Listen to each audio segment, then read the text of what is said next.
We move now to our second panel, Discover Cayman, Your Guide to Island Living. Jen Ebanks, who was on some of the earlier promotional material, is unfortunately not joining us today, and we have Christy Rivers standing in for her. Thank you, Christy, for stepping in at the last minute. I'd like to welcome to the stage, they're already up here, all our panelists, Adam Johnston, a partner at Appleby, Will Courtney, Finance Director and Head of Executive Search at CML Recruitment, Christy Rivers, Vice President of Business Development and Leasing at DART, and your moderator for the event, none other than Bristy McVicker. So take it away. Thank you, David, and good morning, everyone. As David mentioned, I am Brittany McVicker, Associate Director here at Cayman Finance, the Financial Services Industry Association in the Cayman Islands. And I know you've probably seen the agenda, and I would like to clear the air that I am, in fact, not Steve McIntosh. But we both have a Scottish last name, so I think we're off to a good start, and I hope I'll do him justice. But it's an absolute pleasure to moderate the panel this morning, the panel entitled Discover Cayman, Your Guide to Island Living. We're going to do some quick intros. David started off with a quick summary for our panelists, but they have very impressive resumes. So I just want to kind of sum that up for you guys to make it very clear why these three individuals were picked to be on this panel as esteemed members as well of Cayman Finance.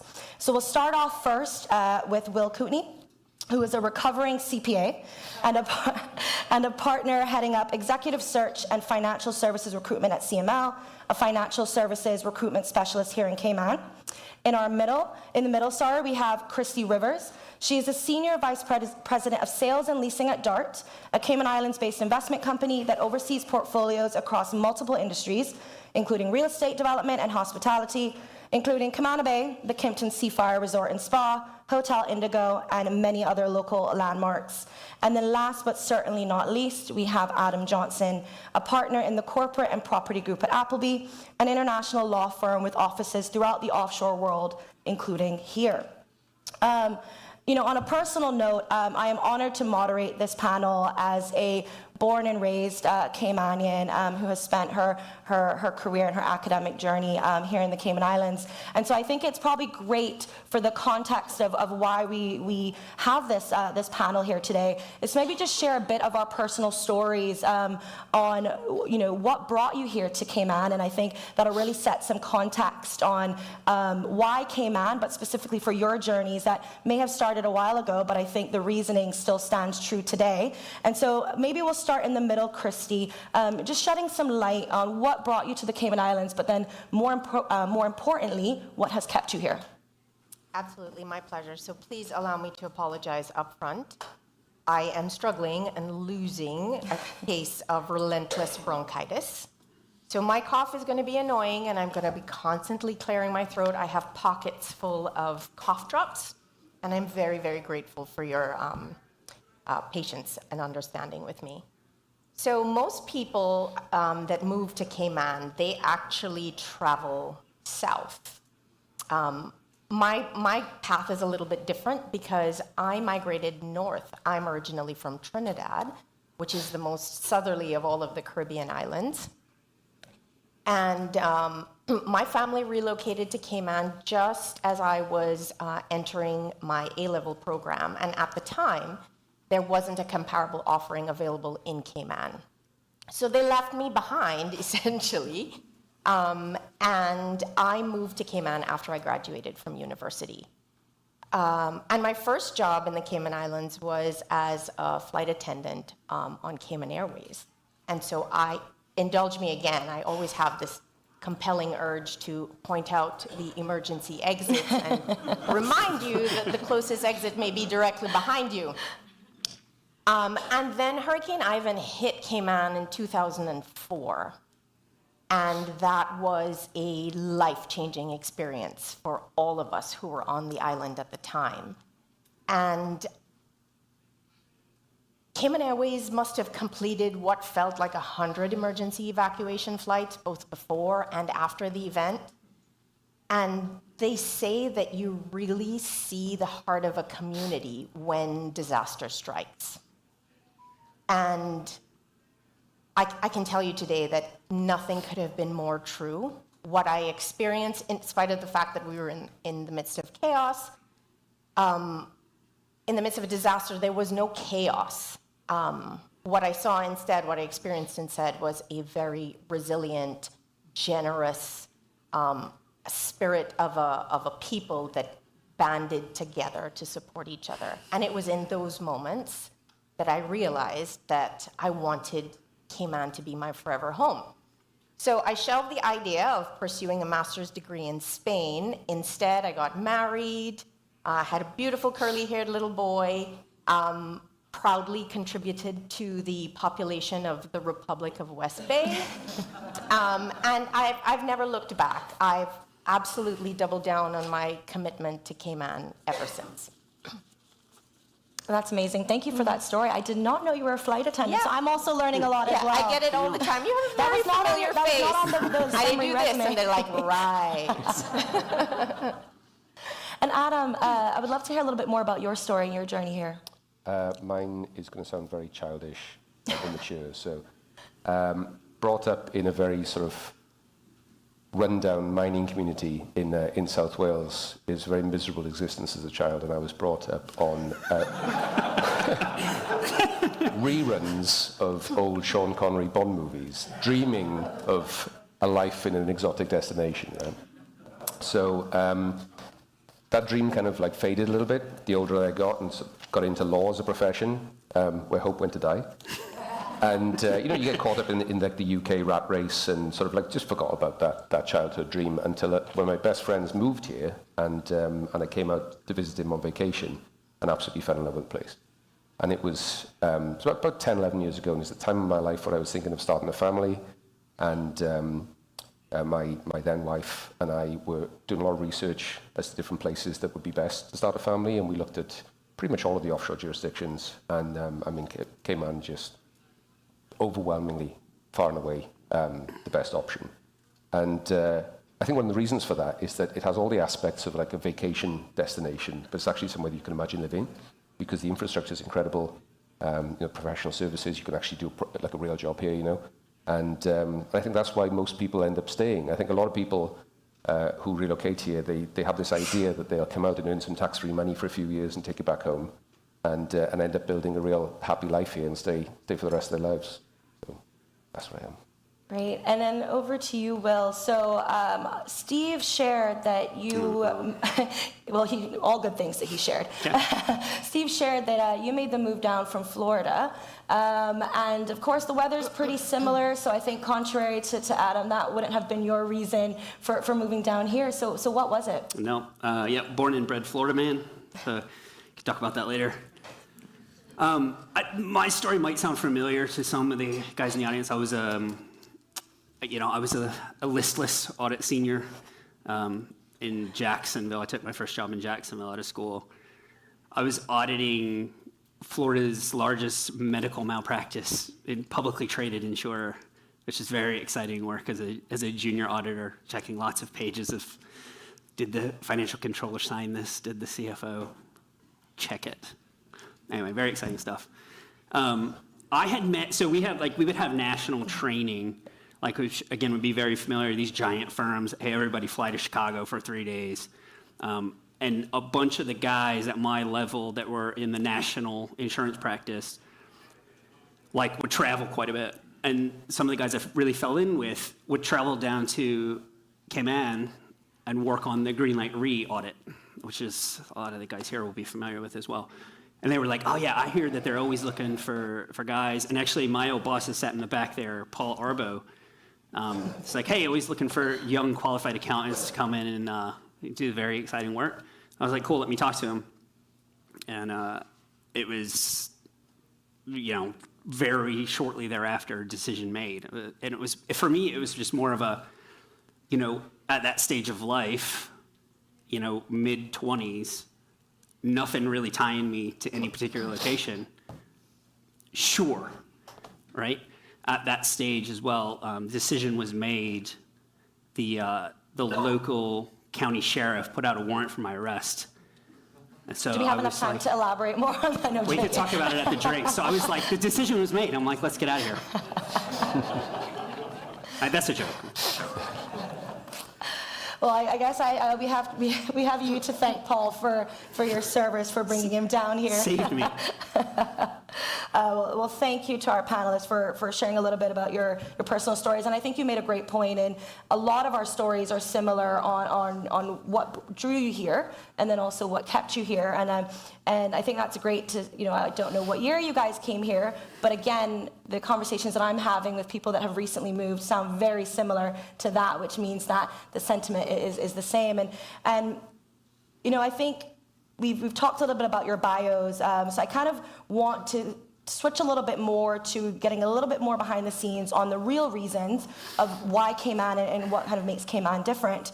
I know each of you in your companies, you work with individuals and organizations that are considering a move, planning to establish an office, needing to staff those offices, and all of these things that you need to consider before making that move. And I think what's great about this panel is hopefully, and those that are watching online as well, it saves you a lot of conversations of picking up the phone and having to ask them individually. So you'll get a lot of that information here, we hope. But I will start off with Christy, and this is not intentional. I'm not always going to start off with Christy, I promise, but we'll start off with Christy.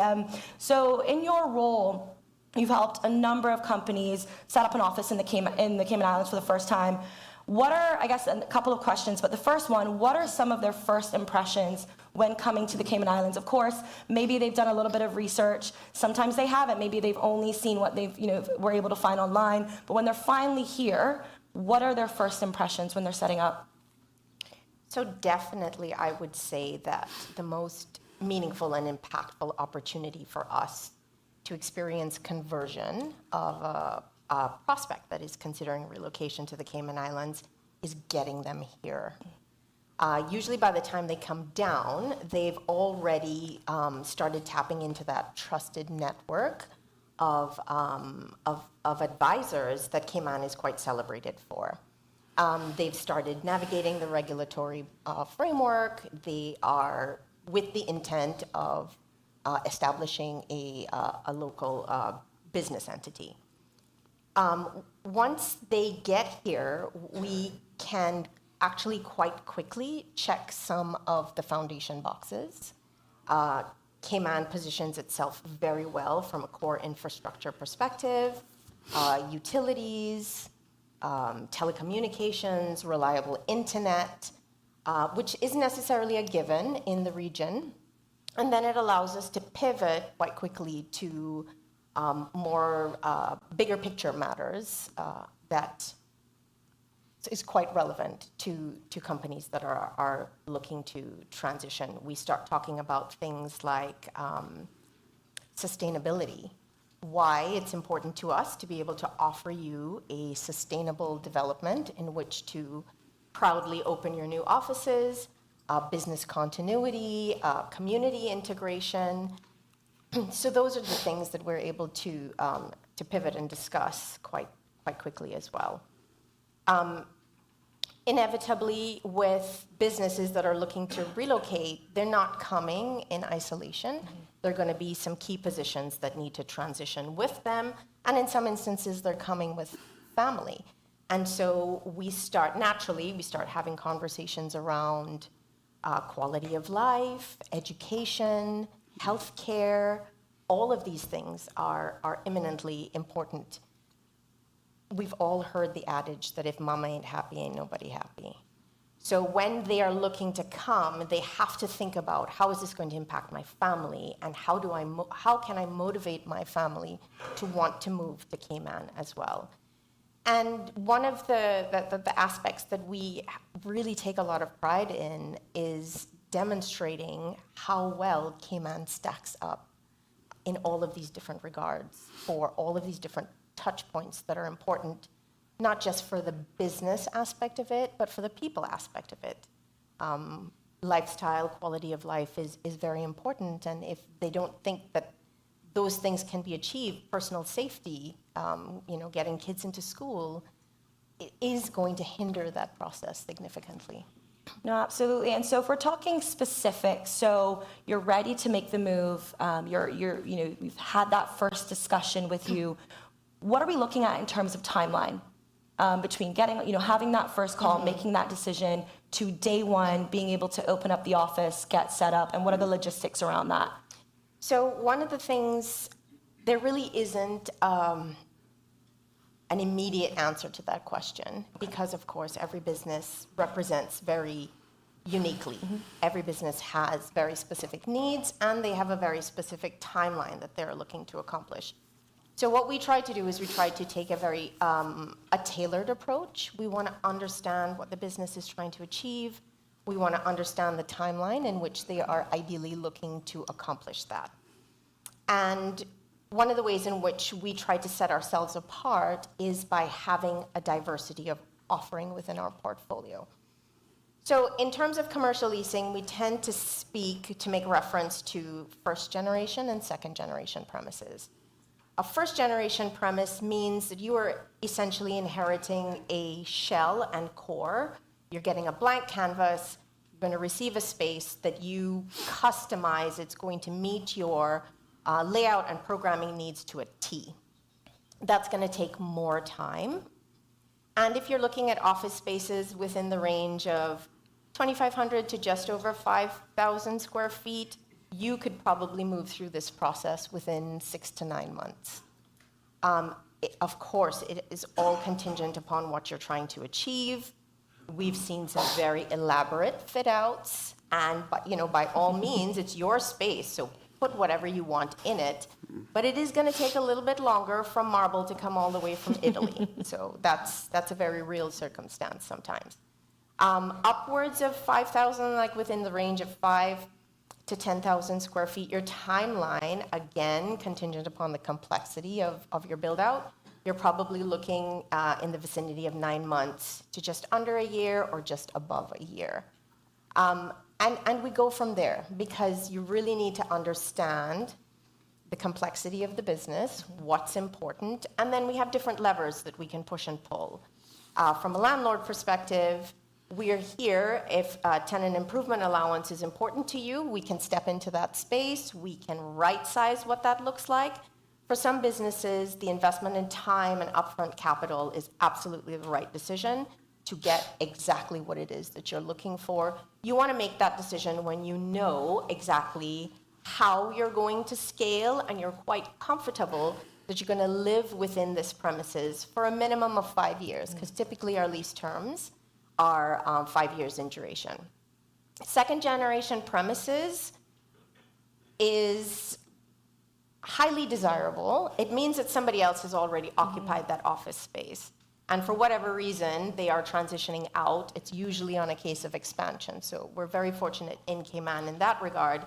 In a lot of instances, we don't even get the chance to put these spaces on the market because we have a pipeline that's just waiting. We have some idea of what their parameters are size-wise and timing-wise, and we slot them in. So if you're looking for light to moderate customization, you have a truncated timeline, then absolutely make sure that we understand what your needs are. We have, of course, been monitoring relocation movement, and typically we're seeing that businesses will transition within a 4 to 6 person office space. Initially, they have the capacity to scale really quickly. They want to be able to move fast. I've finally got all my ducks in a row. I've checked all of the boxes from the corporate compliance and the regulatory requirements. I'm ready to go. And to meet that need, we created Nexus Studios, which is it's a co-working space. It's plug and play. That commitment looks more like a minimum of a 1-year time frame. And you can start with a 4-person office, and you can scale within that offering all the way up to a 12-person office. And of course, again, we never want to penalize you because you're expanding. Expansion is a great thing for us. So if you, at that point where you are no longer fitting within that Nexus Studios model, you can start having some of some more of those permanent home conversations with us, and we don't penalize you because you are growing within our portfolio. And then just a last quick question. So if I don't care where the marble is coming from, Right. capacity-wise, we're good. There's enough capacity for individuals and organizations looking to make the move. Mm-hmm. Great. Yeah, absolutely. Wonderful.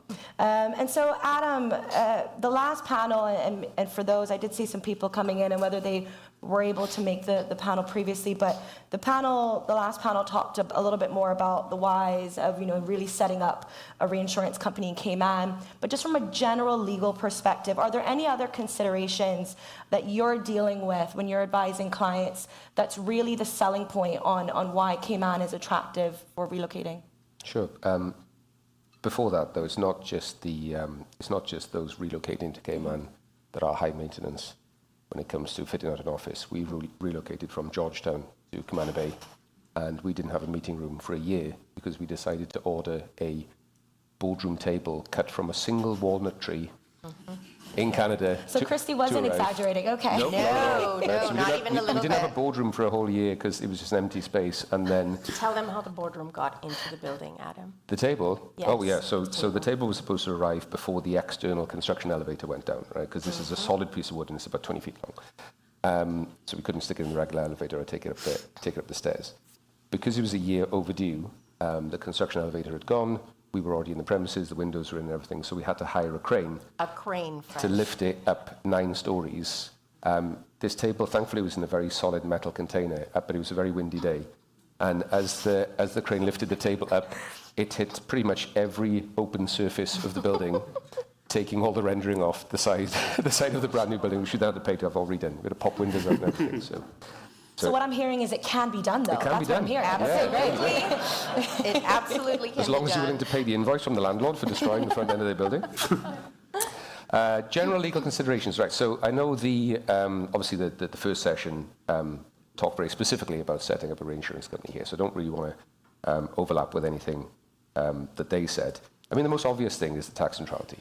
I mean, that's well documented and everybody knows it.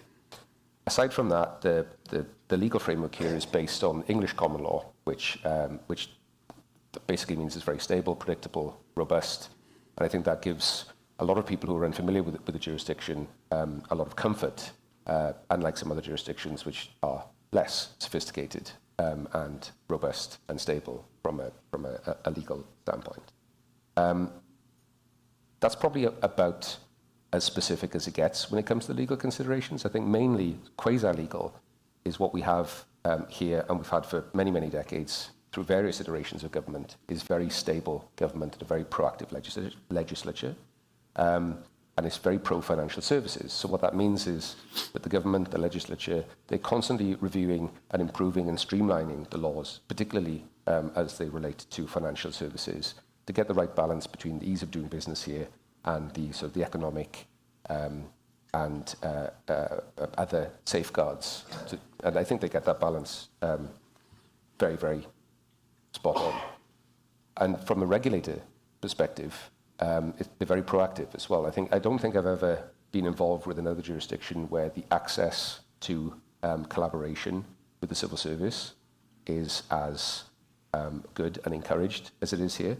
And I think anybody that's been here for any length of time will share that view.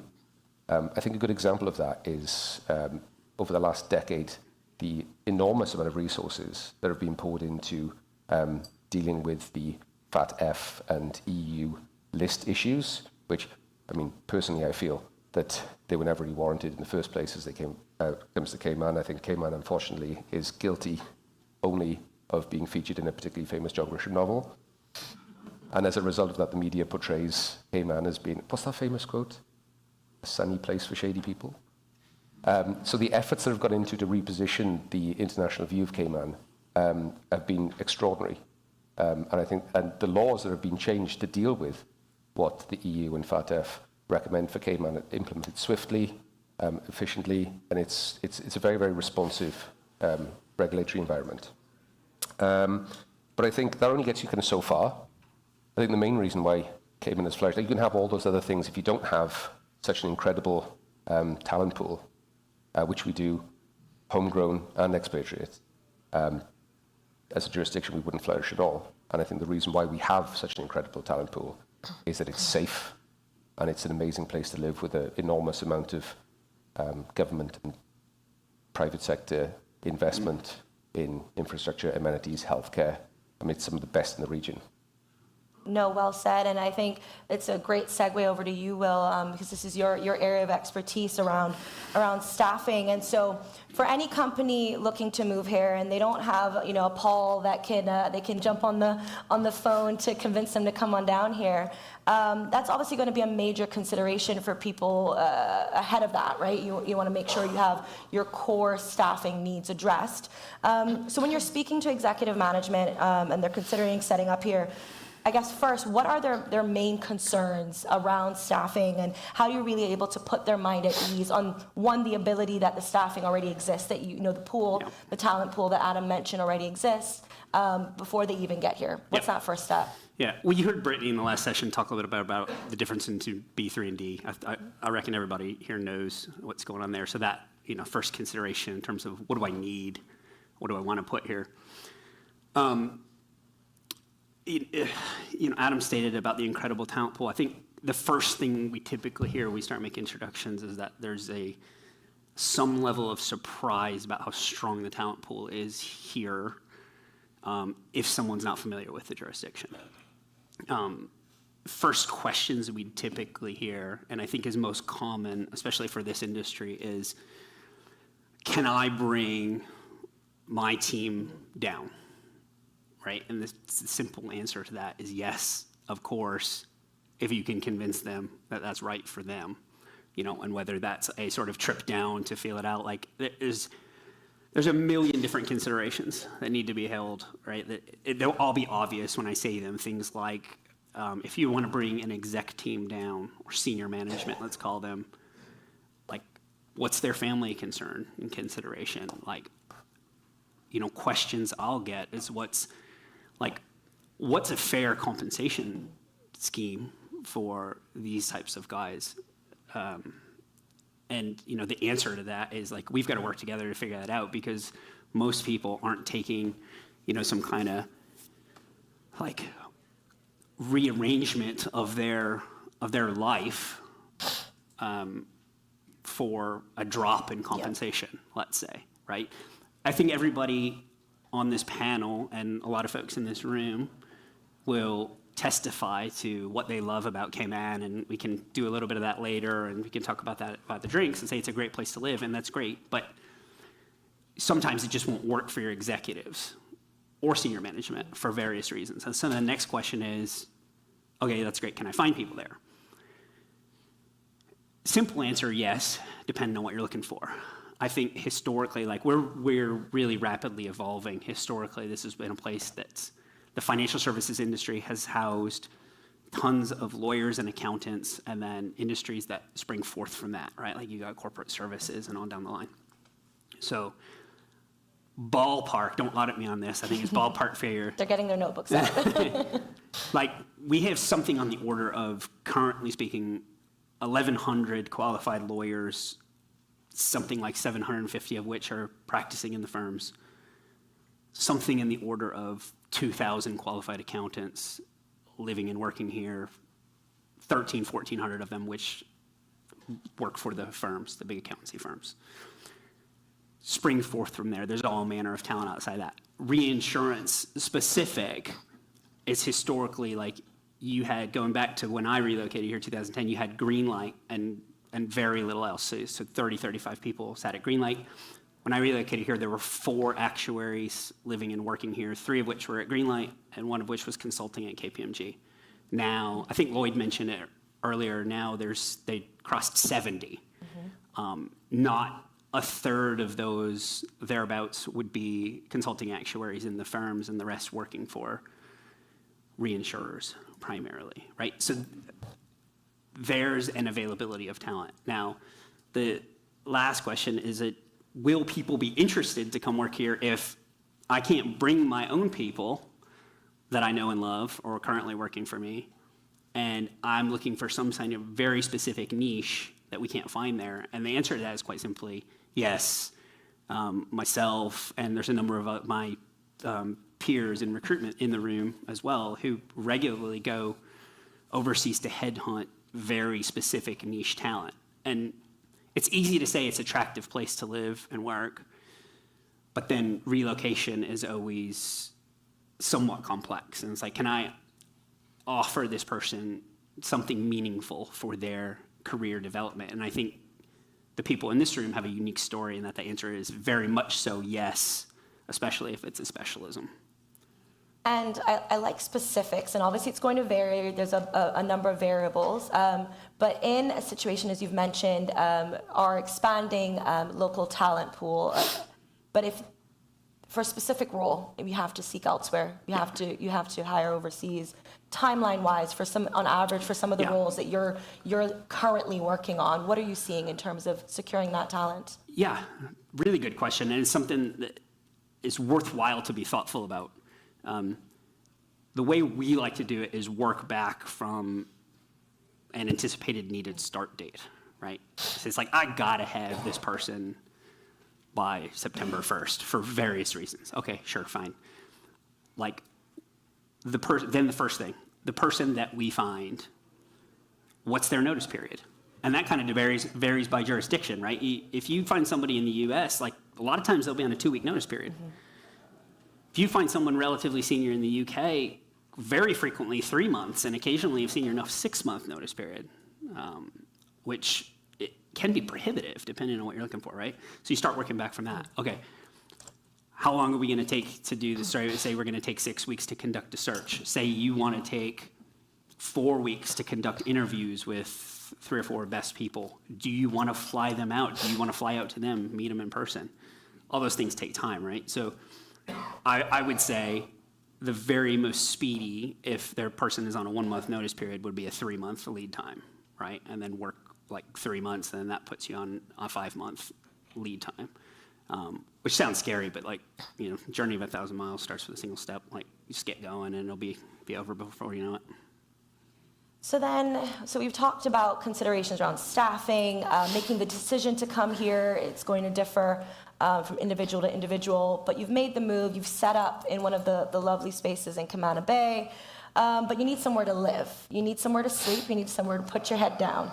And so I guess probably maybe starting off with Adam, part of your practice is residential real estate.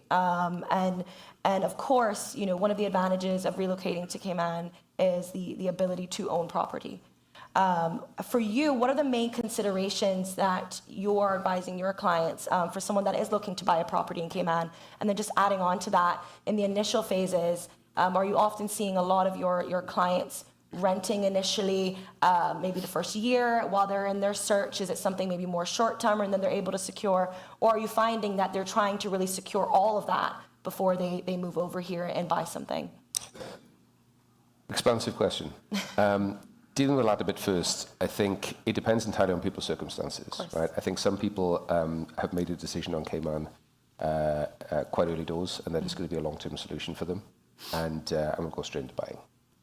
I think most people, though, most people who are moving here, they haven't necessarily done that, and they want to try it first. So I'd say the majority of people will rent. It's a very, very healthy rental market. There's a lot of properties that are available for rent at any given time.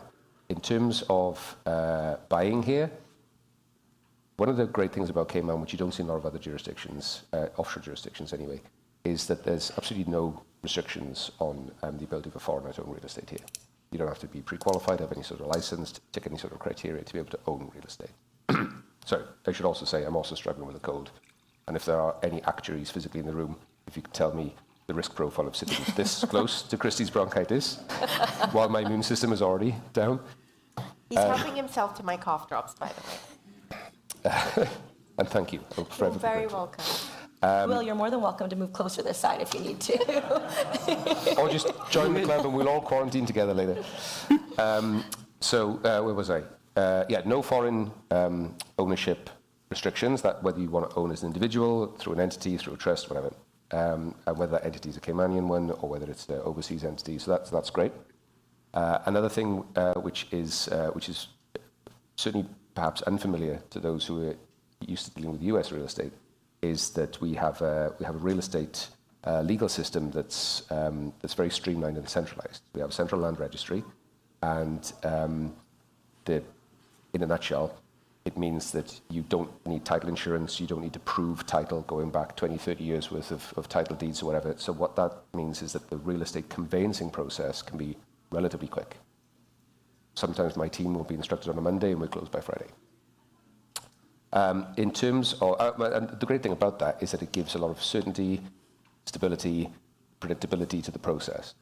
And it makes it cheaper, oftentimes, in terms of the amount of service providers you need. In terms of the considerations, the primary considerations is the cost of getting in and cost of getting out. So we have stamp duty, which is payable on the acquisition of a property. I won't bore you with all the different myriads of different exemptions, etc., that might apply. For foreigners, that'll be, and also for people who live here domestically, that'll be 7.5% of the higher of the purchase price of the value, which is quite a high cost at the start. On the flip side, then you have 0 ongoing property taxes, whether you occupy it or don't, which is a big selling point for people, certainly on the higher end of real estate values. The exit costs, chances are you're probably going to need to use a realtor. The realtors will charge a commission on that. So what I say to people, if they're looking at this as a short-term solution, if you want to break even, you need your property needs to have appreciated in value by somewhere to the region of 20% in order to break even. 7.5% input cost from your stamp duty, perhaps 1.5% on whatever your mortgage might be, attorney fees, and then your attorney fees and realtor commissions on the back end as well. Thankfully, real estate performance in Cayman over the last 8 years has been exceptional. Demand has been incredible. We have a very, very active development sector. For those of you, I don't know, those who came in last night or this morning, don't know where you're staying. If you've driven down West Bay Road, you'll see cranes, you'll see buildings going up. There's a lot of activity here. And the quality of construction is very high. It's very similar to the US. We have a very robust building code and planning codes. There's a commitment to environmental sustainability as well, which means that I don't think we'll ever see Cayman losing some of its beauty and charm in terms of the green space that we have. I think all in all, it makes the real estate sector just a very, very positive experience for people who come here for the first time. Oh, other considerations? Excellent marketplace of realtors. Choose the one that has the experience and the type of property they want to buy, and they will guide you through the process. We also have an excellent array of real estate attorneys that will guide you through the process. You don't have to come to Appleby. You can go to Michael, he's there. One of my contemporaries from a different firm. We have lots of different people who are experts in this space. And I don't think you see that in a lot of places where you have such a broad range of expertise in real estate specifically. I did not have the, on my bingo card, the Welshman from the mining town discussing beauty and charm. Delightful. That is a reason why you don't see many Welsh people abroad. Because Wales is so awesome, we don't leave. You see Americans and Irish people everywhere.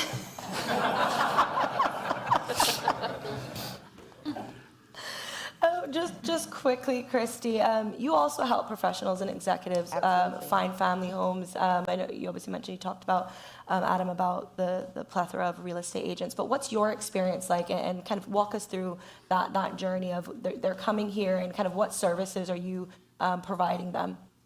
That's, I guess, a little different on the kind of what Adam was mentioning from the real estate side. Yeah, for sure. We are, to Adam's point, there are some people who know immediately what they're looking to achieve, and they make that commitment. Certainly during COVID, we had quite a few instances of real estate purchase that was sight unseen. It was very, very different approach for us. What we're looking at now is the majority are definitely going to take the time to rent. There's nothing like standing in the space, experiencing, the flow of the island. There are lots of other extenuating concerns. You want to understand where's the right placement for your kids in school, where you're going to work, and how those things correlate. So we're definitely seeing a lot of rental activity. And that's typically within the time frame of 6 months on the short side. A year is quite standard. You want to make the decisions of whether you need 2 cars or 1. And the same way that a business is going to have very unique needs and timing, the employees of those businesses are also going to have, what they are looking to personally achieve for their success within their families and within their homes.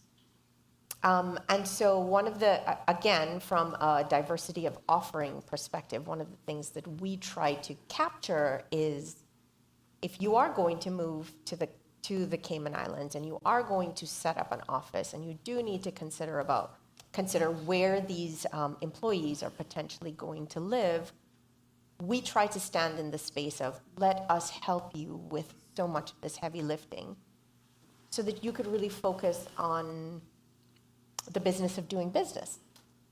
And so we do have rental offerings at Camana Bay. They typically are a 1-year commitment. You could certainly commit to longer. And we don't have a lot of availability right now.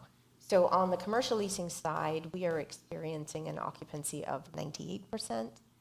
On the residential rental side, we're looking at occupancy of 96, 97%.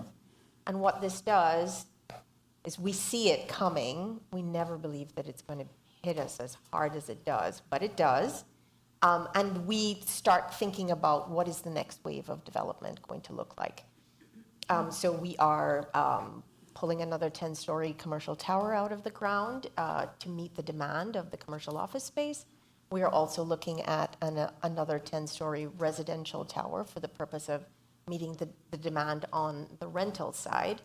Purchasing is such a unique individual process that it doesn't make sense for me to try to put anybody in a box. What I did make sure to do was come with my muscle. So I do have qualified professionals who are much better positioned than I am to understand what your individual needs are, both on the commercial leasing side as well as on the residential sales side. We'll be here for both days, all day. So please take the opportunity to come and speak to us. One of the things that I said is critical to our success is getting you here, and a conference like this allows us to achieve that. We want to make sure that you are maximizing the opportunity that you have. So come and talk to us, and we are happy if we can facilitate any tours while you're here. We're happy to do that.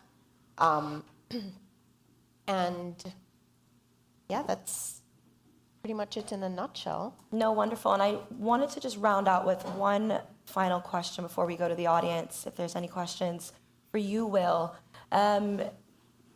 What is your sales pitch? If they're still on the fence, getting staff, getting resources here, if you're recruiting externally, and it's a perfect opportunity, that individual will be a great fit for that company. Yeah.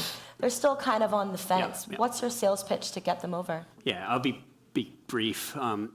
Anybody that's here listening to this in this room has, their eyes on the horizon, right? You can see it's a lovely place, right? There's lots of amenities.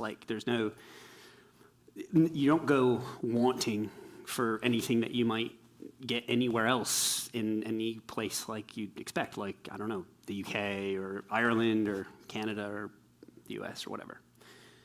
So all that's fine. You can sell the Caribbean Sea and like a different kind of lifestyle and expectation. Personal opinion is you still gotta have a real, genuine career opportunity for an individual, at least from like what I'm doing, right? Like if you're independently wealthy and looking for some real estate here, then like you got different reasons, right? We're not gonna sell somebody, anyone that's worth their salt, to take some step down in their career because we've got the great Caribbean Sea, which is awesome, but that's not, in my opinion, the pitch. Fortunately, we have a very competitive, strong industry that allows people to grow. And oftentimes when people are looking at coming here, they're thinking to themselves, I'm doing something outside the box. I want to keep my options open, doors open for returning home or going somewhere else in the real world. Unfortunately, I think a lot of the skills, at least in financial services and reinsurance here, will translate for them. So there's not like I'm taking all of the risk and coming here, and if it doesn't work out, I'm totally screwed. You're not suffering from that. So I think that's the way you got to go. Wonderful. Christy, Adam, Will, thank you so much. I don't see anyone waving me off the stage saying that we're out of time, so I think we do have some time for questions still, do we? Yeah, perfect, okay. So the whole approach of today's panel was really to ensure that we covered the initial questions and considerations you may have when considering to move here, but appreciating that there will probably be some very specific questions. I'm going to give all the hard ones to Will. Let's see. All right, give me 2 seconds. Okay, perfect. This isn't intentional, Will, but I am actually giving you this question. Okay. Could you just shed a little bit of light on the immigration process in Cayman from Sure. a recruitment perspective? Thank you. Immigration process. First and foremost, hire a Caymanian, and there's no immigration process. Short and sweet. Yep, plenty of Caymanian talent out there. If you can't, right off the bat, find Caymanian talent, the door is open to find the best talent available. In order to do that, there's a fairly formalized process with what's called workforce opportunities. I can't remember what the final bit is, but government agency, and you put in an advertisement for like essentially a job specification for the individual you want to hire. I want an actuary, a life actuary with 10 years of experience. Okay, you put that ad out, and then that will allow you to potentially attract any Caymanian talent that you're unaware of. If that doesn't come to fruition and you're able to attract other talent, that person accepts your job but is in need of a work permit. You make an application to work that says, here's my license to conduct business. Here's my advertisement on Jobs Cayman that says, I really would like to find a Caymanian for this role. No Caymanian applied or is available. So I'd like you to hire this person. And here's the process that we went through, right? And then typically there's a couple of different work permits that you can obtain. You can obtain a temporary work permit, which you can put through in as little as 48 hours and can last 6 months, or a full grant that's typically 2 years paid, fee is paid annually. The fee information for work permit is publicly available. I can point you in the right direction if you're having trouble finding it. It's just called the immigration regulation. So there's a fee attached to anybody that you want to hire that's not Caymanian.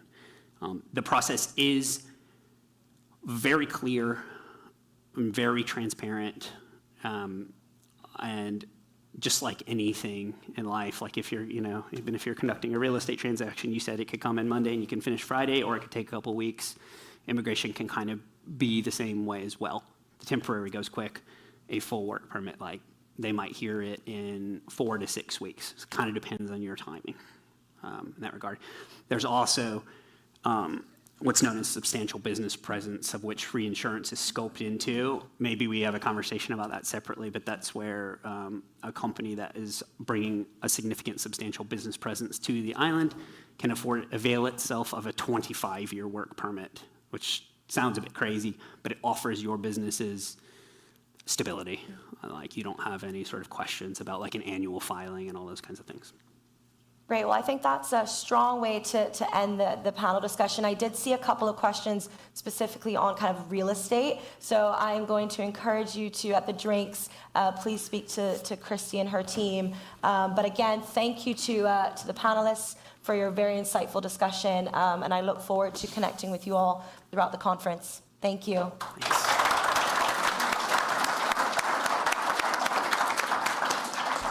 Thank you, Adam, Will, Christy, not Steve, and Brittany. Thanks very much. Thank you to all of our panelists and attendees this morning, and those that are attending by live stream, for making this event great, and it's going to be even greater tomorrow. And a big thank you again to our premier sponsors, Cayman Finance, Camana Bay, and the Ministry of Financial Services and Commerce. And again, a special thank you to Clearwater Analytics for sponsoring this morning's proceedings.